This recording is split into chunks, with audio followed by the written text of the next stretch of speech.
Good evening, my dear brothers and sisters. Happy New Year. So batiin naman po natin yung ating mga katabi. Happy New Year. So lagi pong sinasabi sa atin, bagong taon, bagong buhay. Di ba?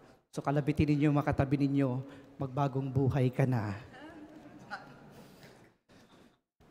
My dear brothers and sisters, in our celebration today, bukod sa New Year, we are also celebrating two important celebrations. The solemnity of Mary, Mother of God, and the 55th World Day of Prayer for Peace. So we have a threefold celebration this evening. Sabi nga nung kaibigan ko, the more, the merrier. The more, the merrier. Mas marami tayong celebration.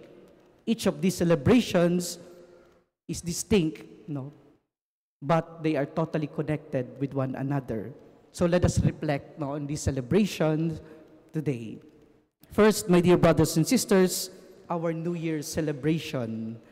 New Year is always a sign of new beginning, new hope, and new opportunities for us. Definitely, lagi nating sinasabi, yung nakaraang taon, naging mahirap, naging puno ng pagsubok para sa atin. And lagi namang ganon yung karanasan natin taon-taon. But the thing is, we are still here. And so, we have to remain hopeful and again optimistic for this coming year. So, maaring hindi naging maganda yung takbo ng 2024 sa atin, pero sana ito yung naging makabuluhan para sa atin.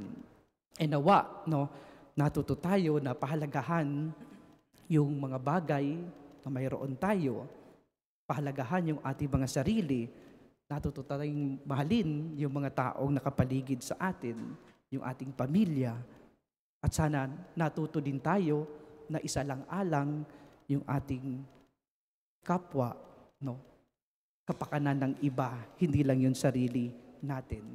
At sana ito yung madala natin sa pagpasok ng bagong taon. Ugaliin natin yung pagpapahalaga, pagmamahal, hindi lang sa ating sarili, kundi sa mga tao nakapaligid sa atin, at ganun din sa ibang tao. Mahalaga na yung values na yon yung madala natin. So together with our new hope, new opportunity,